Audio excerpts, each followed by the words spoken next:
as Canelo Alvarez faces Jaime Munguia in thrilling bout. Why does Mexico keep churning out so many exciting champs? Two Latino legends collide in another example of the country's incredible boxing heritage. Putting two menacing Mexicans in the same ring is as dangerous as lighting the touch paper to a stick of gelignite. An almighty explosion is the only outcome.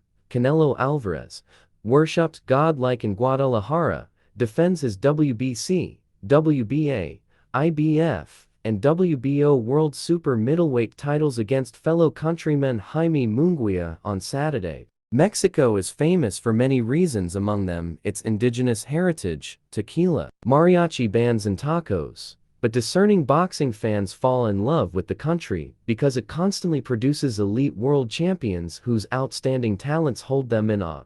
Lace a pair of gloves on men south of the border, and they fight with such a fierce intensity it's as if they all have the blood of the nation's revolutionary hero Emiliano Zapata coursing through their veins. Those lucky enough to have been ringside to see the heart-stopping trilogy between Marco Antonio Barrera and Eric Morales, two featherweights who fought each other to a standstill more than 20 years ago, will die happy. Rafael Herrera against Ruben Olivares and Carlos Zarate's four-round blitz of Alfonso Zamora, though they took place more than 50 years ago, are still talked about when the margaritas start being poured in the barrios. If Canelo's battle with Munguia is only half as exciting as those epics, the 20,000 in Las Vegas's T-Mobile Arena will get their money's worth.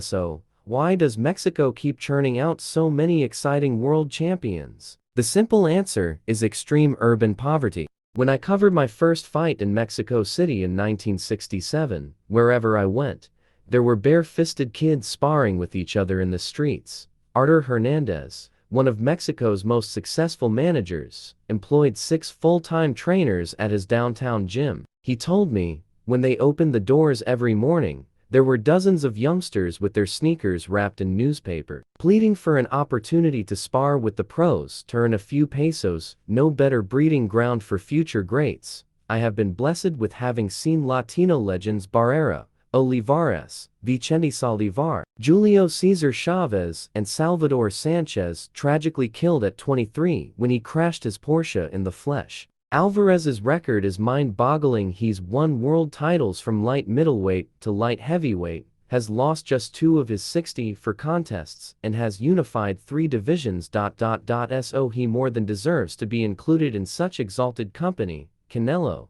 33, has code 39 of his opponents, several with the Mexican speciality they call el gancho, al hígado, a liver punch. Liam Smith, Billy Joe Saunders, and Callum Smith, 3 of the 8 British fighters who have tangled with him, will verify how much that blow hurts. It isn't surprising, he's a massive 6th to beat Munguia, but in several of his recent victories he appeared to be slowing down, and is certainly less fearsome than when he was in his 20s.